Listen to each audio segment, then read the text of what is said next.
അഭിലാഷേട്ടനാണ്. അപ്പം നാളെ ഒരു അടിപൊളി ആൽബം നമ്മുടെ ഷെനീർക്ക നിങ്ങൾക്ക് വേണ്ടി സമ്മാനിക്കുകയാണ്, നമ്മുടെ ഷെനീർ അലിയാർ. കാരണം അറിയാം ഒരുപാട് ആൽബങ്ങൾ വന്നിട്ടുണ്ട്, അദ്ദേഹത്തിനോട് തന്നെ നമുക്ക് ചോദിക്കാം. ഇക്കോയ്, കഴിഞ്ഞ വർഷത്തെ ഒരുപാട് ആൽബം ഞാൻ കണ്ടു, അതുപോലെ ആവോ നാളത്തെ ആൽബം? അതൊക്കെ ഇഷ്ടമായോ? എല്ലാം എങ്ങനെ ഉണ്ടായിരുന്നു? അടിപൊളി. അതുപോലെ ഞങ്ങൾക്ക് കിട്ടുമോ നാളത്തെ ആൽബം? പക്ക റൊമാൻറ്റിക് ആയിട്ടും ഇത് വലിയൊരു കഥാപാത്രമാണ്, ഇമോഷണലി വലിയൊരു സീൻസ്. അതല്ല ഞങ്ങൾക്ക് അറിയേണ്ട, അതല്ല. അതുപോലെ തന്നെ ഞങ്ങൾക്ക് ഈ പുതിയ ആൽബത്തിൽ നിന്ന് എന്തെങ്കിലും കിട്ടുമോ മെച്ചം? ഞങ്ങൾ ഈ ഉറപ്പായിട്ടും കിട്ടുമോ? ഉറപ്പാണോ? പിന്നെ നിങ്ങളാണല്ലോ അത് തന്നെയാണ് ഞാൻ ചോദിച്ചത്, ഇതെല്ലാം തീരുമാനിക്കേണ്ടത് നല്ലതാണോ ചീത്തയാണെന്നുള്ളത്. നമ്മൾ ടോട്ടൽ ക്രൂസ് എല്ലാവർക്കും ഇഷ്ടപ്പെട്ടു. ആദർശക സമ്മതിക്ക എല്ലാം വളരെയധികം ഗംഭീരമായ. സമദിക്ക എന്ന് പറയുന്ന വ്യക്തി എൻ്റെ ഒരു ഇന്റർവ്യൂ കണ്ടിട്ട് പുള്ളി പറഞ്ഞു അഭിലാഷ് നന്നായി എന്ന് പറഞ്ഞു. കാരണം കലാകാരന്മാരെ സപ്പോർട്ട് ചെയ്യുന്ന ഒരാളാണ് സമദിക്ക. ഒരു അവസരത്തിൽ ഓർത്ത് ഇവിടെ നാദിക്കാടെ അറിയാലോ, കോമഡി മാസ്റ്ററിലൊക്കെ ഫുൾ സപ്പോർട്ടായിരുന്നു അദ്ദേഹം.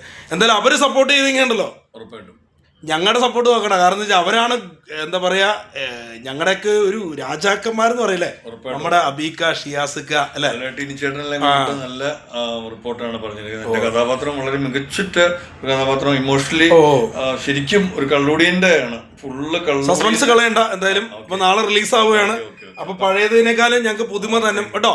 നിങ്ങളുടെ പ്രേക്ഷകരോട് പറയാനുള്ള എല്ലാവരും ഇതുവരെ തന്ന സപ്പോർട്ടാണ് എന്നെ പുതിയ ആൽബം വരെ എത്തിച്ചിരിക്കുന്നത്. അപ്പൊ എല്ലാവരും നല്ല രീതിയിൽ സപ്പോർട്ട് ചെയ്തും കമന്റ് ചെയ്തും സപ്പോർട്ട് ചെയ്യണം. ഹയാത്ത് ആൽബം SR മീഡിയയിലൂടെ റിലീസാണ്. ഓക്കെ.